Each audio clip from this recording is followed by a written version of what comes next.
Setting the scene for how you communicate with your child is very important. Don't leave it too late, and make sure you start from day one, when they are a newborn. In this episode, you'll hear some tips on how to get this right.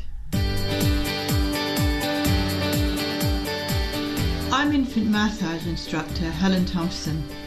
Hello and welcome to First Time Mums Chat. Being a parent for the first time is challenging and changes your life in every way imaginable. To help ease your transition into parenthood, I aim to offer supportive, holistic approaches and insights for mums of babies aged 4 weeks to 10 months old. My goal is to assist you to become the most confident parent you can and smooth out the bumps along the way.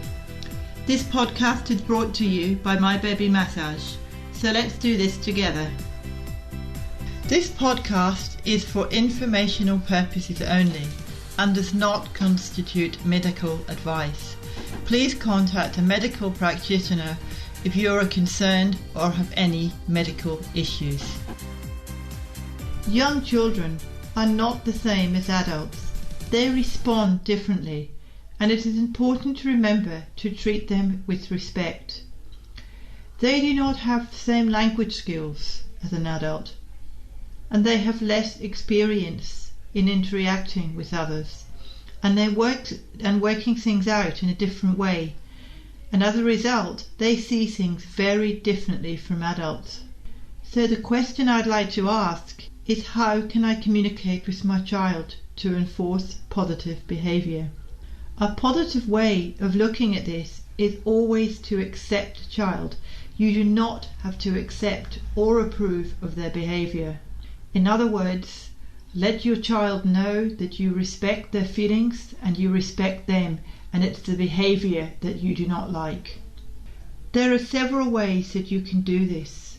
The important thing to remember is to treat your child with respect. One of the most positive ways of respecting a child's feelings is by using positive communication. This is something we learn from our peers. So it is important to teach our children positive communication from a young age. And if we do that, we will be creating better and more informative and more social adults. I was brought up in the country in Scotland, and I was often challenged by my parents when I misbehaved. My grandfather often stayed with us, and he was very much from the era of children as seen and not heard. And if I did not do as I was told, I recall some harsh words being directed my way. When I started my career as a nursery nurse, I often wondered how I could approach child behaviour in a more positive light. So I worked on ways to do this, and over the years I have learnt how important it is to connect with your children and to be there for them and to respect them. Getting down to their level and respecting them gives us all a stress-free and more relaxed way of looking at things and their behaviour. So in this podcast, I would like to give you the chance to build that trusting, bonding experience with your child, which will last for years to come. I look forward to sharing ways that you can enforce positive behaviours and communicate with your child more effectively. This doesn't have to be hard. Communicating with our children in a positive way teaches them language and encourages them to be more positive thinkers and allows them the time to process their own information and to problem solve. It teaches them to work things out for themselves, which will give them valuable tools that they can use in the future. They will have more confidence and be able to communicate in positive ways.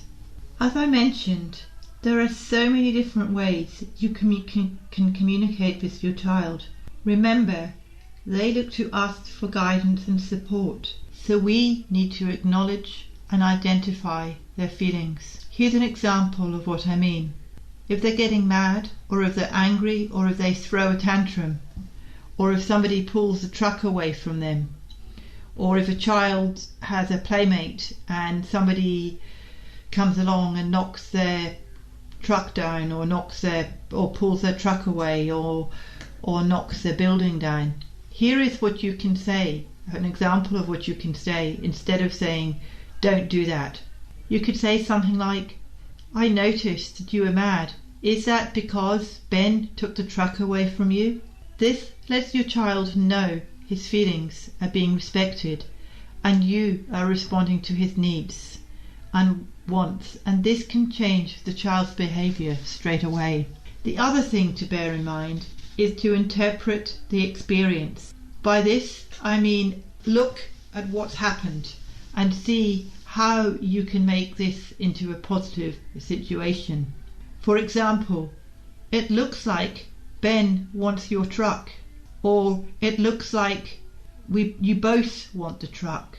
This lets the child know that you understand him. Instead of saying, I want the truck, offer an example, give them a chance, explain to them that it looks like you're both wanting the truck at the same time, so let's work out a way that we can help each other, or you can help each other.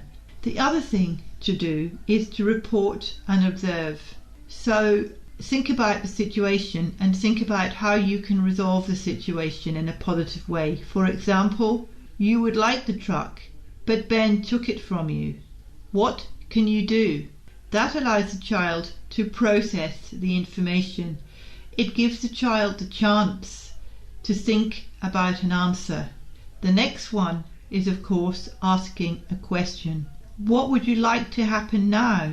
This may apply to a slightly older child who can communicate, say around the ages of 2.5 to 3 years of age. By asking questions, you are stimulating your child's brain and you are diffusing the situation. Do your best not to offer or suggest an opinion to solve the problem.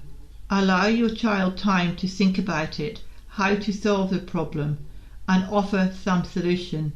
This gives you the chance to calm down and think as well, and it is also teaching your child how to problem solve and how to work things out for themselves. It's important that you wait for an answer to a question and don't let your child run away or get distracted by something else.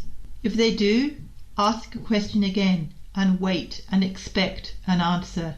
If the child still runs away, bring the child back by saying, I asked XYZ. What do you want to do, or what is your answer? The next one I'd like to mention is respect. A child wants and needs your respect. And to build that trust with your child, it is important that you respect them. So in return, they will learn to respect you.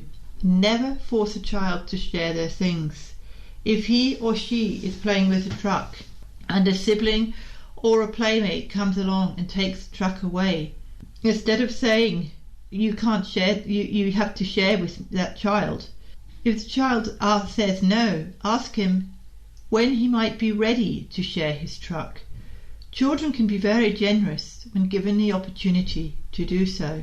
By doing this, as I said, you are teaching your child to trust, and if you teach them that trust, they will learn it from you. And it's really important that if you promise them anything, that you keep to your promises. Facilitate peaceful decision making. Now this is a really, really important one. Keep the problem with the child. Guide them to solve the problem together. Or if it's just you and the child, guide them to solve the problem with you. Support them in making their own decisions and respect their decisions and communicate with them. It is important not to do it for them.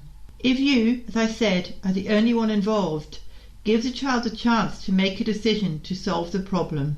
And as I said before, which is really, really important in any childhood, anything you do with a child, if you promise something, keep to it. Children will remember what you promised and will trust you if you follow it through.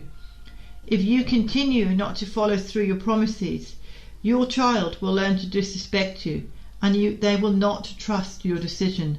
And in return, you may well have a problem behaviours. The aim of this exercise and this podcast was to give you some positive ways you could communicate with your child in order to help with positive behaviour and to enforce positive behaviour. I hope that I have given you a few tips that you can get started with. Thank you for listening to this podcast. If you're looking for additional help or resources, I also run a free Facebook group called First Time Mums Lounge.